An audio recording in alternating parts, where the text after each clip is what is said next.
Hi, this is a quick explainer for the spreadsheet we've created to help you understand the ROI of purchasing a customer success platform. You'll see the link to the spreadsheet either below this. If this is on YouTube, you're looking at it, it'll be in the description below, or if it's on some other content, certainly we'll have a link to it below. When you go into the spreadsheet, you'll need to create your own copy before you use it. As you see in that big red alert at the top.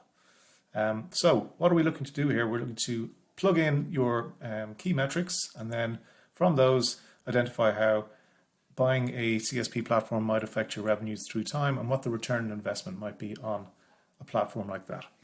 So to start off with, we're going to plug in some sample metrics here. So say your annual churn rate is 10% and your annual expansion rate is 5.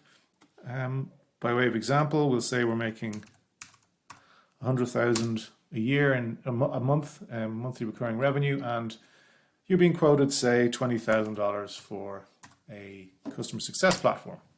You'll see that we were into below 100% net revenue retention rate. That means your monthly revenues will be being eroded slowly through time.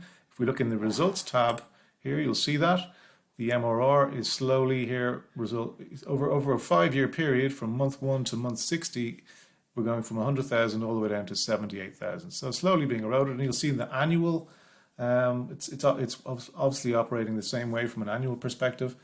1.1 million all the way down to 959,000 in year 5. Okay, so what we're going to do here is capture this as a benchmark. So because this is where you are right now. So we'll copy these numbers. I'm going to hit copy, and then I'm going to paste them. Now paste just the values rather than the formulas. So just paste in the values, and we're going to save that. That's being saved now as a benchmark. So this is what's going to happen if you don't buy a platform, if you don't change any of your practices. This is how your existing revenues will slowly diminish through time. So let's jump back into our inputs. And what we're trying to do when you buy a CS platform is to move the dial on churn and expansion. And therefore have a big impact on your revenues. So let's say we can have a significant impact on churn, and we bring it down by half to 5%, which is pretty reasonable actually, and we double our expansion rate up to 10.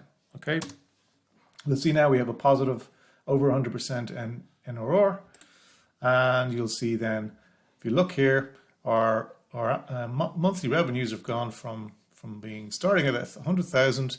And at the end of 60 months, it's at 127,000. The annual revenue is gone from 1.2 million to up to almost 1.5 million by year 5. So a significant change in fortunes, and the revenues are all moving in the right direction now. What does that mean from an ROI perspective? If you look over here, very significant ROI. Okay, so you've got 275% in year 1, all the way up to 2,500% in year 5, and that's all down to the magic of compounding revenue. You just get your revenue moving up slightly on an incremental basis, and it really compounds and makes a difference through time.